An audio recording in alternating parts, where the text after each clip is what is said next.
Hello guys and welcome back into a new brand video. In today's tutorial, I'm going to show you how to make your ID in Etsy. So make sure to watch the video to the end and follow these simple steps. So basically for this video, we're just going to follow these sports article or the help article of Etsy.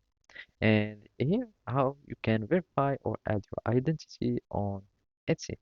So simply, all you need to do is like when creating your shop or your seller account, you will be like asked like to upload your ID or an ID so you can be able like to be eligible to buy and I mean to sell in Etsy. And basically, when you will be asked to share a copy of your ID, you will need just like to click on the upload button. So you might like go to your seller account or your shop manager, and you'd have like something like that on there. So either you go to the settings, or you would have like a message that will be popping up from the top, etc.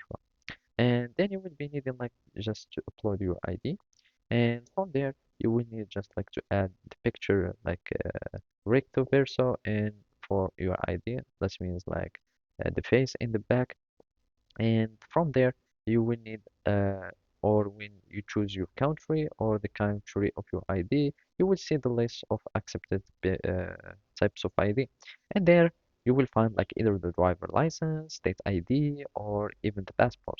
And after that, you will need just to upload it, and that's it.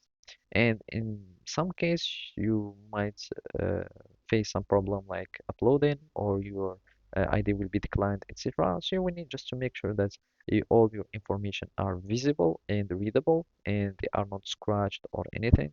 So make sure that the light isn't like covering anything, etc. And you need to make sure that your ID is not expired. Otherwise, you will need just to renew it and make sure that the name of the ID matches the name on the bank account. And also the ID from the approved list of government ID uh, and the list of approved ID varies based on the country you choose during verification process. So basically that's it. Thank you for watching and see you next time.